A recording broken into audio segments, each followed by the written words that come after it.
History of Aviation podcast with Derrick, Beeler, David Rowe, and David Gorman. Hello there and welcome to the History of Aviation podcast. I'm Derrick Beeler. Thanks for joining us for episode number 57. And this one's called the Douglas C-133 Cargomaster. And first off, I'm joined by Mr. David Rowe. How's it going, David? It's doing very well. Glad to be here. We got all our little problems worked out. Sounds good. Looks good. So ready to do a good show here. May I now present a cultured, sophisticated man about town. Dave Gorman, what's going on, buddy? I got to thank you for that introduction. I couldn't agree more. Yogurt is cultured as well, by the way. It is. I got to tell you, I been doing well. We're back at school this week, so my life has changed drastically. But to clear the palate before we go back to school, I was able to spend a week up at Oshkosh, which you almost get your fill of airplanes up there. Close, definitely. You get a lot more in a hurry, that's for sure. But it sure was good to get up there again. And be around airplanes for basically a week straight. So, but things are good. It's good to see you guys. We've missed getting together for a couple of weeks just because of other obligations. Mm-hmm. So, we got us a live one tonight here, don't we? We do. Boy, don't we? The C-133, the Cargomaster, an odd plane. I got to say, there's probably most of our audience. I mean, if you're a military person of a certain age, maybe you've seen these around, but they've not been around for a long time. There weren't that many of them built. They really kind of played a pivotal role for several years of service, but they disappeared pretty quickly too, didn't they? Yeah, a 14-year lifespan. They did not serve for very long. They were sort of an interim thing. We went from World War II type aircraft like the C-47s and the other types like that, and we were moving into the jet age, and so this was sort of a bridge aircraft. We had moved away from those round piston engines and we're moving into turboprop aircraft. And so this one sort of set the stage for what we see today with the C-5s and the Globemasters and so forth. This is the plane that's the granddaddy to all that. It really is, and that the shape of it, the stretch, it was purpose built obviously for distance flying and big loads and that kind of thing. And like you said, it did bridge a gap, and it was a tweener. Jet engine aircraft becoming more reliable, engines were becoming more powerful. But the turboprop had its time when it was a very valuable interim propulsion method. I mean, obviously turboprops still exist now, but in the military, this was the best we could do, and it served with distinction. But they did not build a lot of Cargomasters, did they? No, they did not. Amazingly, they didn't even build any prototypes. This aircraft was so needed by the Air Force and the military that they just said, build them, and they built 50 of them.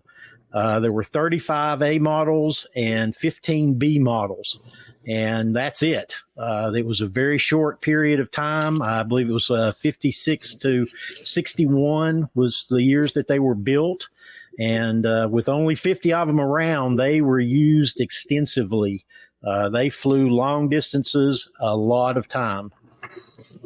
So, and let's talk a little bit about its service, because it was just, it was an Air Force aircraft. So this was a transport aircraft at a time when you had a buildup of military needs, military action in Southeast Asia. So this was an aircraft that was carrying cargo to Vietnam, correct? Maybe the Philippines and Vietnam and Guam and places like that. Well, it was actually for Cold War is what it was originally designed for, because they needed to be able to transport things from the States to Europe. And then we got involved in Southeast Asia, and then it became the major carrier for all of our big stuff to Southeast Asia. So it was kind of a both. It was Cold War, and then that led straight into Southeast Asia, which was a result of the Cold War. So yes, It was the biggest long-haul aircraft in service at the time. And as it turned out, it helped kind of reveal some shortcomings, things that it needed more of, and that led to the development of some other more modern and more capable aircraft. But in that period of time, for that niche, this was what we had, and it was pretty good at what it did, I guess, right? Oh yeah, absolutely. It set records. It was distance records. It set the most payload to 110,000 pounds to 10,000 feet in a record time. It was quite a capable aircraft. But it was designed that way. It differed from the earlier World War II era stuff. Those are all low wing aircraft. The C-124 and like I said, the C-47, they all are low wing. So they sit high up off the ground and they're hard to load. And the C-133 was designed to be low to the ground, easy to access. It's basically a big giant tube that's completely open from end to end. You've got, a big clamshell door on the side that opens up, and then the doors in the back. There were two types. They had a split one, and then what they called a pedal, which is kind of spreads out to the side. And that was to allow them to carry some pretty giant missiles. But this plane sort of set the standard for all the following cargo planes. That very high wing sits low to the ground. It's got those little blisters on the sides where the landing gear are. So that entire interior is open. It's available for storage and carrying things. And if you look at the C-17s, the C-5s, even the Antonovs from, Ukraine, they all follow that same look that this C-133 kind of pioneered. Yeah, I was thinking that exact thing about the landing gear. That is still a common feature, and that was something that I guess was first seen in this aircraft, right? Yes, that's the way I was reading it. Is this one kind of set the standard for everything to follow? The high wing, the spar is above the cargo bay, so there's no, you don't have to climb over anything. It's 90 feet from end to end inside there, so it's large, 12 feet high. So it's tons and tons of space. So you mentioned about some of the cargo that it carried.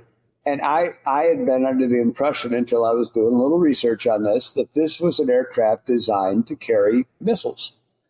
And they said, really, that wasn't the original design used for it. It became that. It was something it was capable of doing, but it wasn't designed to haul ICBMs from place to place. Well, I think one of the things was Douglas was building, the Atlas rocket.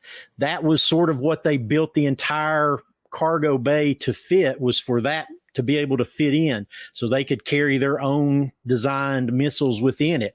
But at the same time, they had to create a plane. I think I read that there was 96% of the Army's inventory of vehicles could fit in this aircraft. It could carry 96% of all the Army's military vehicles. So not only was it there for that missile, it was there for basically everything the Army owned. Did you see anything about this? I did not find anything about it being used for like airdrops. No, I did not see anything about that because from what I was reading, this plane has a history of some accidents, and so they did not use it as a troop carrier very often. It could hold up to 200 troops, but from what I understand, with its accident record, they shied away from actually using it for that capability.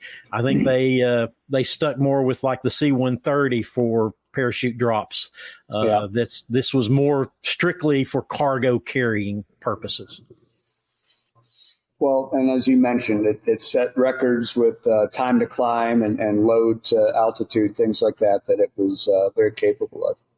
Yeah, one of the interesting things I read about it, this with the C-133, they developed what they call the 463L pallet system, which is a standardized pallet that is still today the standard for aircraft. So it was designed and tested on the C-133, and it became the operational standard going till today. It's set records, and it set the standard for how we operate today. So it really is interesting because, as you said, the limited time period that it was in use, and the very limited time it was in production, the small production run, and it still left its mark in some pretty significant ways. Yeah, absolutely. So I did not know personally a lot about this aircraft. I think I mentioned at the top of the show seeing one up at the U.S. Air Force Museum in Dayton. Bruce and I saw one in Rantoul.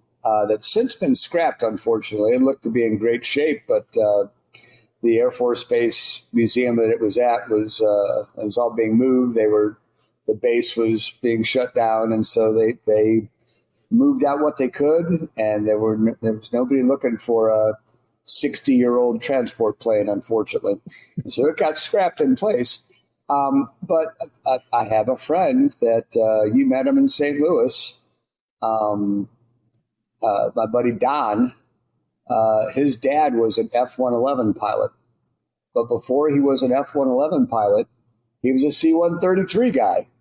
Oh. And I was like, how in the world do you go from one to the next? There's not a lot of cross training, but not a lot of commonality between the two systems. Yeah. And I was just fascinated with how that happened. And I'll tell you that Don told me a little bit more about it, and I'm struggling to remember all the details. But I know that his dad was probably happier doing all the zoomy stuff in the 111. But flying in California out in the high desert and everything with this big old cargo plane, and he made some trips out to Southeast Asia in a 133, and then later got to make some trips to Southeast Asia in a 111. So.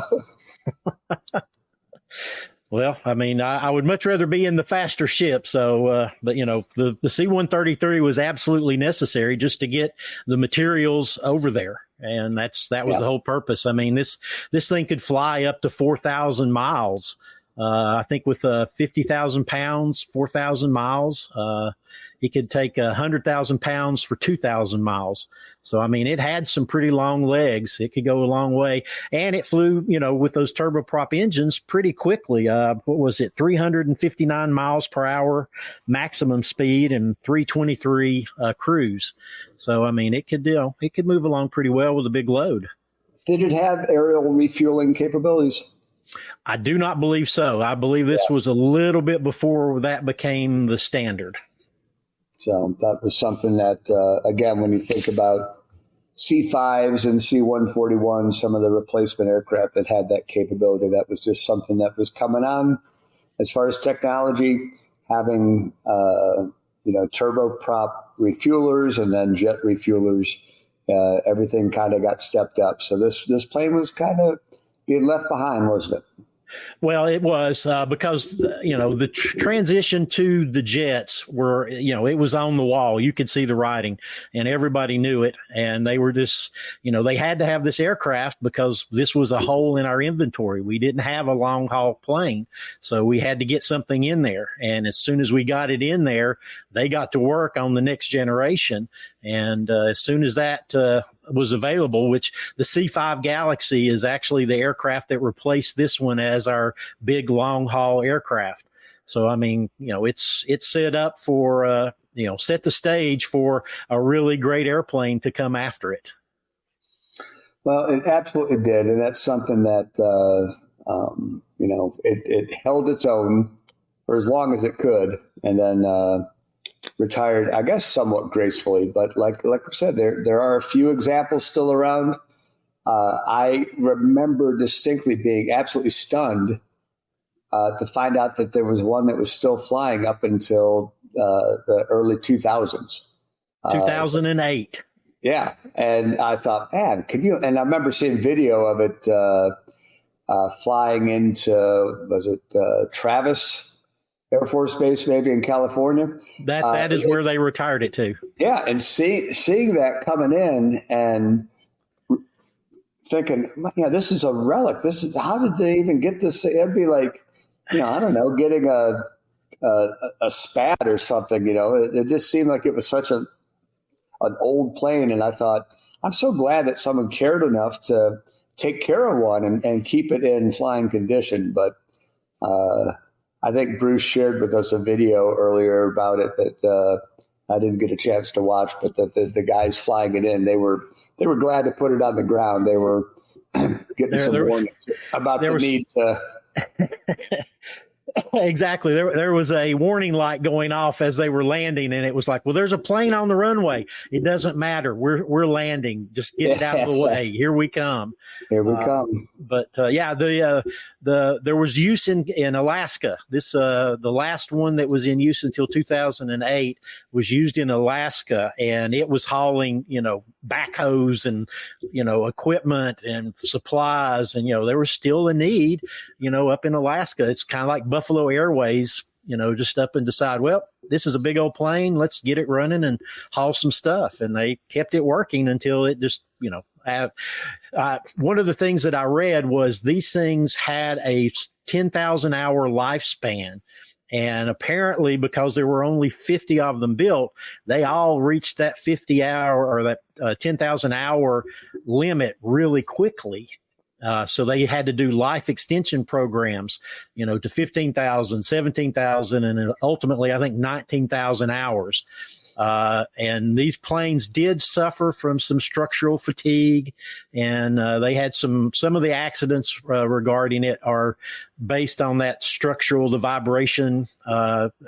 Matter of fact, they discovered that one of the aircraft cracked around the clamshell doors in the back, and that's why it crashed. So their solution to fix it was to put, I'm going to say, a rubber band around it. They put a band of metal around the back of the tube of the airplane to strengthen it, because that was a weak area in the aircraft. So, the plane was just used up. They used it until they couldn't use it anymore.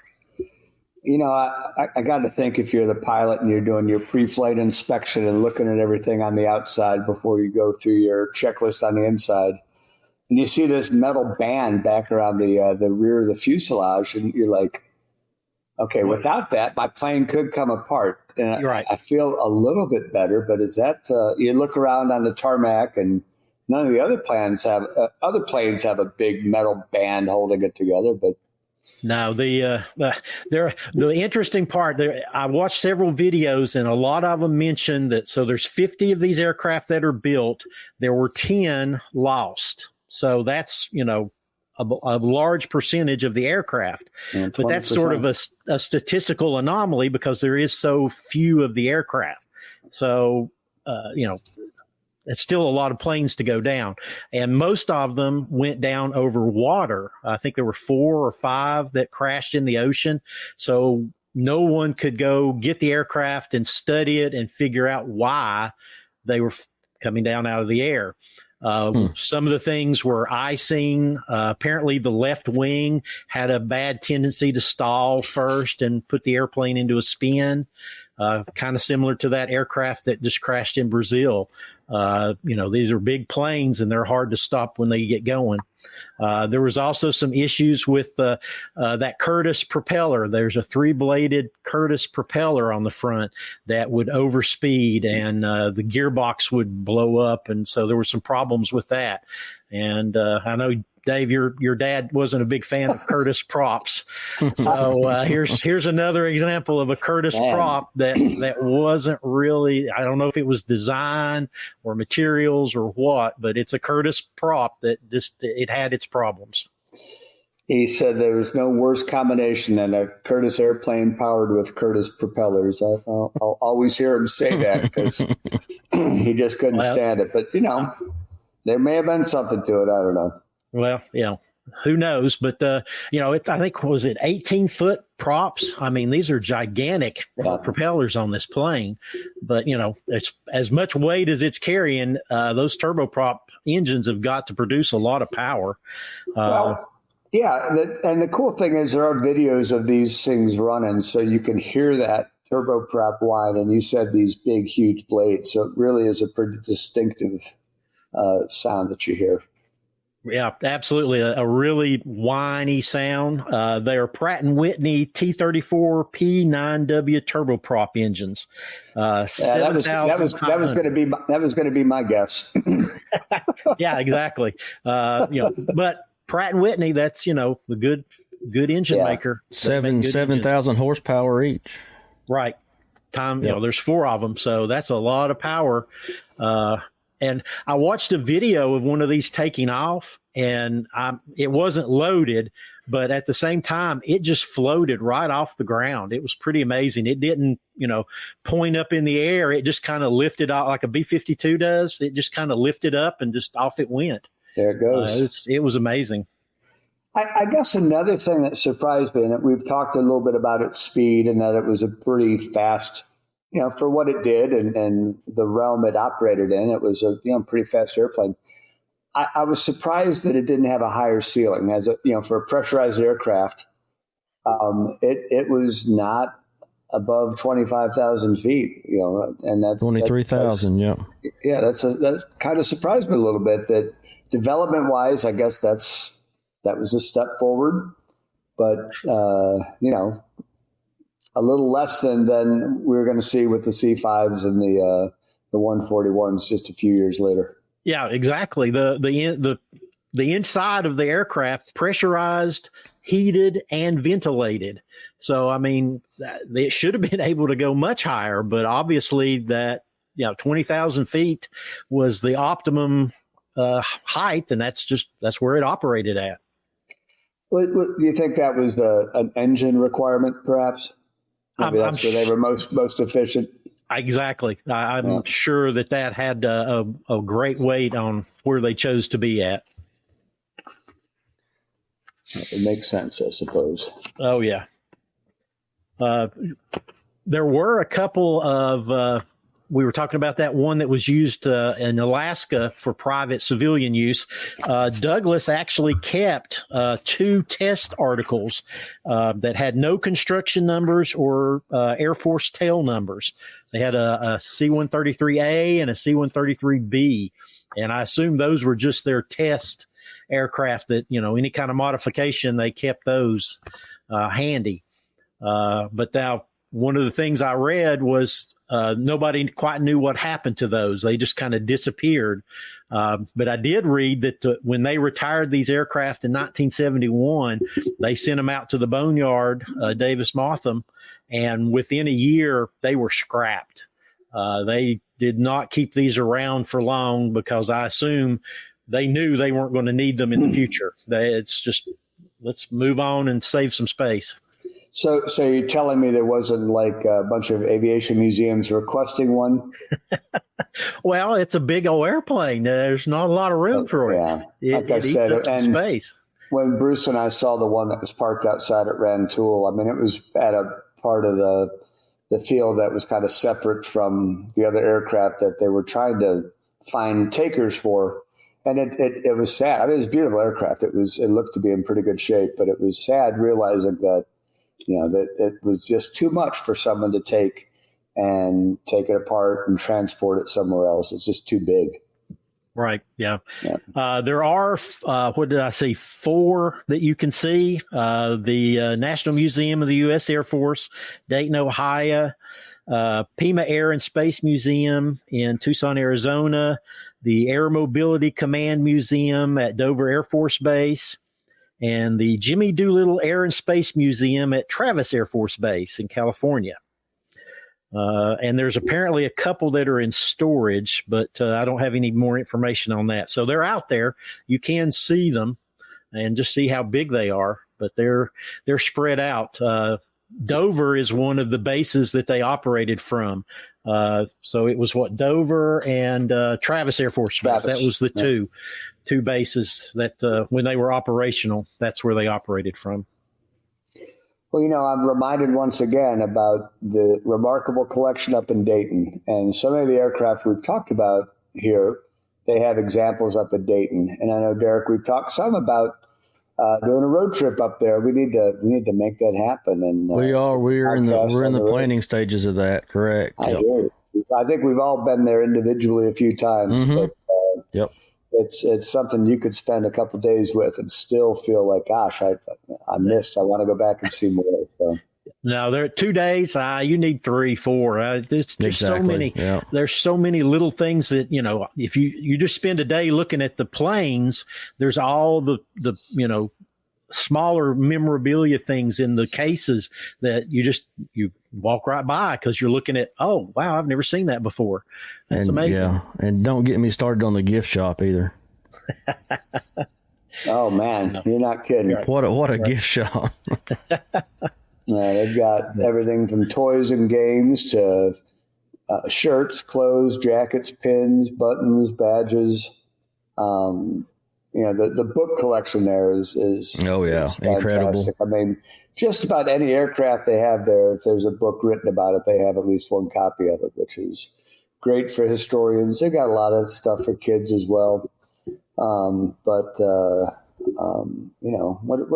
What is their slogan up there, David? Is it "Where Eagles Rest" or something like that?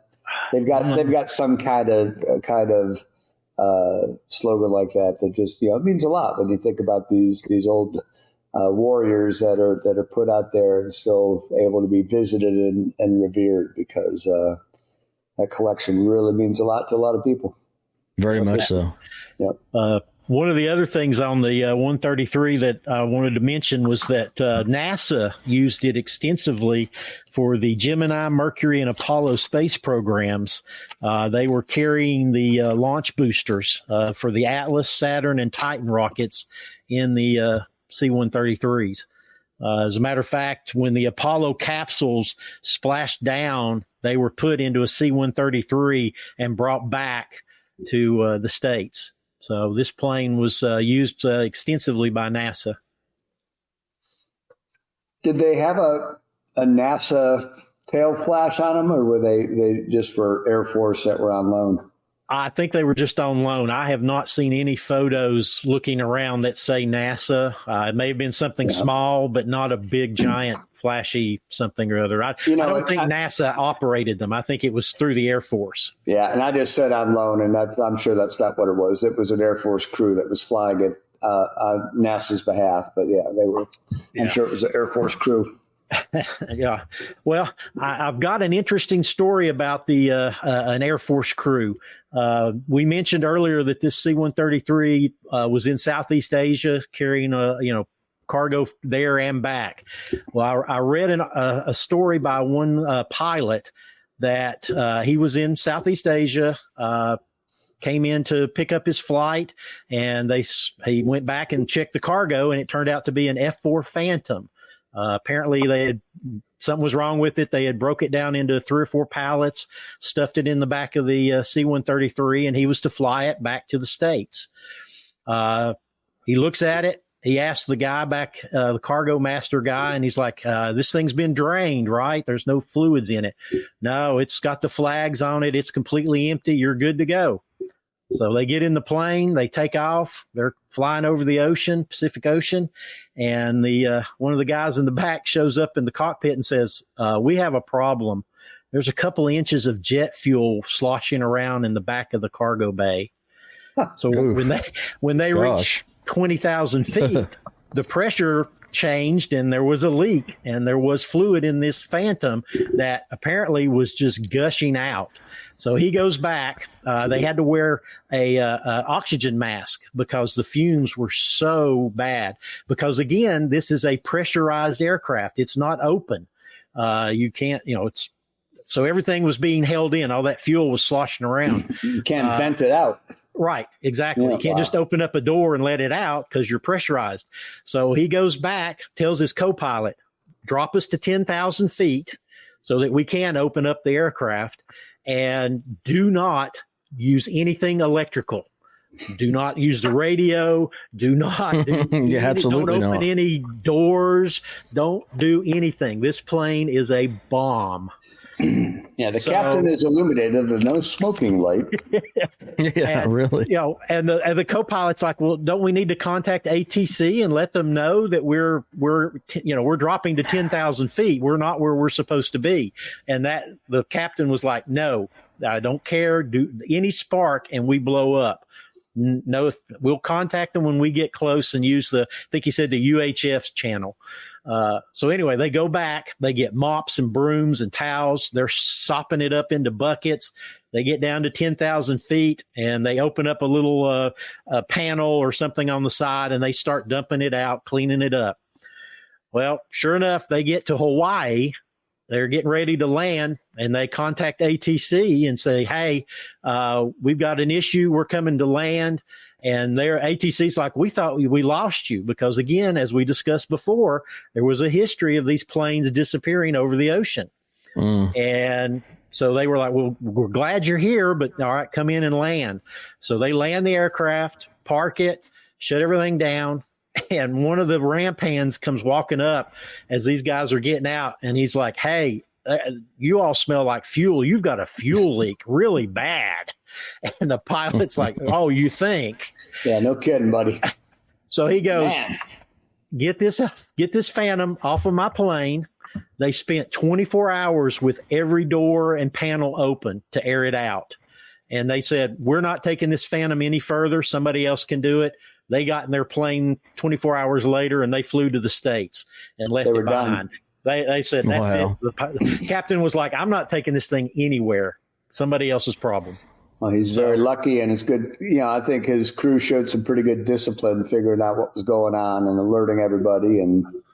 But you're right. They lost several aircraft over the ocean. That could have been another one. Exactly. And, we will never know what happened to the ones that we don't know about. But this pilot, this is something that shouldn't have happened, but yet they dealt with it, got this plane in and, saved everybody and everything with it. So, well, I know we're getting close to wrapping up. I do want to mention that Brucepedia has weighed in and given us some background. You had mentioned earlier that there were a couple of 133s that were in storage, and he confirms that at Mojave Air and Spaceport. And both of these are ex-Air Force. They now have N numbers. They're owned by Cargomaster Corporation, which is based up in Anchorage, but they're not flying.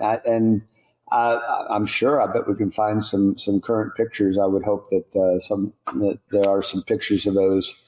Be interesting to see what they look like. See one that could possibly fly again. Who knows? With a lot of green dollars, yes. That's a whole lot of green dollars, and very huge amount. We'll start a telethon soon to return the Cargomaster to the sky. Excellent. But yeah, it's a great airplane. I did not know a whole lot about it. I'd seen it obviously at the museum in Dayton and was aware of it. But this was a nice, interesting deep dive into some of the details about, an aircraft that had a short life, but an interesting life. I think I walked through this before I knew what it was up in Dayton. I didn't know what the plane was. It was a long time ago. But yeah, it's great to learn more about it. Like I said, my buddy's father flew one, and I just was fascinated that he had the career that he had that included this and the F-111. But what a cool plane! Definitely worth being grateful for. It served well during its time in service, short as it may have been.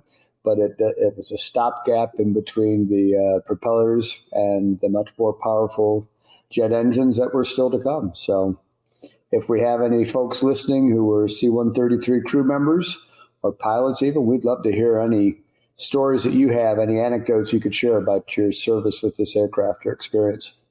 Absolutely, yeah. Don't you just want to, when you say C and 1-3, don't you just want to say C-130? Well, that's because they're still here today. The C-130 was developed and built at the same time as the C-133. Hence the closeness of the numbers. The C-130 actually came first, but it is a tactical cargo aircraft, where this was a long haul cargo Right, aircraft. yeah. But we still have C-130s today. You can walk outside and probably see one flying over, especially if you're around Atlanta or, any military base. They're out there. You'll see them everywhere. So that's very common for us to see, oh, there's a Herc. There's a C-130. Yep. C-130, yeah. It rolls off. So, David, what do you got going on over at Aerofoil? Thanks to Bruce. He gave me a tip today. I was out shooting a KC-135, refueling a P-8, and he goes, hey, there's a T-34 Turbo Mentor headed toward Tri-Cities Airport. And I got in my car, drove a little fast, and got to the airport. I didn't get there in time to catch the landing. I did catch a little video of it flying overhead, but I did stick around for the startup and the takeoff. So I've got some really great pictures of I assume it's active duty. It's got a U.S. Navy number. It's a very, very pretty Turbo Mentor. Sitting at Tri-Cities Airport, and that's on my Facebook account, Aerofoil, right now. So please come check it out, and I'll have a video of it up shortly. That's fantastic. Absolutely. Yes, it was. Today was a good day. That was something that you don't see often, and like I said, this thing is really immaculate for an active duty aircraft, which I didn't think there were any Turbo Mentor still in service, but it shows up as an actual, Navy aircraft. Definitely have to go check that out. And, Dave Gorman, you've just been to Oshkosh. You got anything for us on your social media? I'll tell you, the thing about Oshkosh, oh my gosh. I sit there and you're watching aircraft taxiing and you're pretty close. And so I had my phone and was taking video. A lot of times it's just aircraft taxiing, but there's so many, and some of them, they're on you before you even notice it, which sounds funny, but I mean, it's just a constant parade. Right. So I'm, get my phone out and trying to get it out as quick as possible. There's some aircraft I've never heard of before, never seen. I get home, I upload the video, I start, zooming in to see what the end number is. And sometimes I'm guessing. There's some aircraft that I've never heard of before, some really unusual, strange looking rare aircraft that I took video of, and I'm like, what in the world? I mean, I kind of, I was just shooting video. Who knows what you're going to get? It's kind of a fun thing to have, and again, a bit of a nice problem to have. But I think I uploaded 40 or 50 videos that some of them are 2.5 minutes or so. Most of them are 30 seconds or less, but just, some survey of some of the things that you can see. So I would recommend to anybody, if you get a chance to go up there, please do it. But if not, there's plenty of people documenting it to give you a taste of what all is happening. So it's a great time to be up there. In some ways, it was a little less than other years, but it's still Oshkosh. We got to see Frecci Tricolori, the Italian jet team, put on a performance, and they were fantastic. The Snowbirds. Just a lot of great stuff. So it's a great way to end the summer, like I said, and get ready to start the school year. So you could go to Gormania videos on YouTube, and that's where you can find a link to just way too many videos, but check them out. None with the production videos of Mr. Aerofoil, who spends a lot of time getting it just right and hoping he doesn't get stuck with any copywritten music. Well, I'm sharing some copyrighted music for the next 2 months. It will be Thunder over Louisville air show videos, and there's at least 2 of those that I'm sharing my monetary gains on because there's background music. That's it. Can't do anything about it. Now, so Thunder over Louisville just happened. Is that correct? Is that why you're just getting these videos up? It just happened back in April. Okay. But when you're putting out, about 20 videos, it takes time to get them all put together. You and your production values, but my gosh, it's worth it. And you'll get a great look at a Turbo Mentor and so many other things. So. And speaking of that Italian team, I'm planning on driving to Virginia Beach to watch that in a couple of weeks. So I'm going to take my shot at seeing them fly. I'm proud of you. I think it's absolutely worth it. I never thought I'd see them. I was thrilled to see them, and you will be too. So good. Looking forward to your video report. Yes. Dave Gorman, tell us a little bit about the History of Aviation Facebook group. Well, we do have a page that talks a little bit about what we're doing. We love getting feedback from our listeners. We sure appreciate you guys. If you have suggestions or comments, corrections even, and especially if you can correct Bruce on anything, we really enjoy that. But he lives for this kind of stuff, so you really have to be on your toes with him. But I mean, if you have suggestions or future episodes, this is what, number 57? Is that what we said? 57, correct. So, holy smokes, we're really getting up there, and we're moving along. But we, as of right now, we haven't yet decided what our next episode would be. We'd love to hear your suggestions. So, absolutely. Well, that's a good place for you to share those. Since you mentioned it, I've got a bonus episode coming up here for the weekend with a discussion about DB Cooper. Oh, fantastic! Interesting. So yeah, it's going to be something different and interesting. So with DB Cooper, I know this episode's not about DB Cooper, but the next one is. You guys' thoughts, David Rowe? Did he make the jump? Oh, I'm sure he made the jump, but he didn't make it to the end of the jump. So you're a didn't live. Gorman, what do you got for us? I'm confident he made the jump, but he did not stick the landing. You're right. And the Russian judge really scored him low. So, those were the times, though, right? What was it, 1971 when this happened? So Thanksgiving Eve. It was a different world, but the legend lives on. No more aft stairs. We'll never know. He ruined aft stairs for everyone. Yes, he did. It's the Amelia Earhart. We'll never know. You never know. And you can catch all the History of Aviation podcast stuff right down below in the comment section, or if you're watching live or watching the video, you can see it right up there on your screen. Enjoyed it, guys. Absolutely. Do it again. Thank you, fellas, and thanks everybody for watching. We sure appreciate your tuning in and being patient with us while we figured out how to do a live podcast. We should do more of these, fellas. Only Derrick would have a USB cable go bad on the very first ever live stream. That's a Derrickism right there. Yeah, but you got it out of the way, so we did. it worked out. I appreciate it, guys. Yeah, that's right. Have a great evening. Thanks for joining us. Take care, folks. All right. For David Rowe, Dave Gorman, I'm Derrick Beeler. Thanks for listening to the History of Aviation podcast. This episode of the History of Aviation podcast is brought to you by True Comfort Heat and Air. Veteran owned and operated True Comfort Heat and Air. More information in the description below.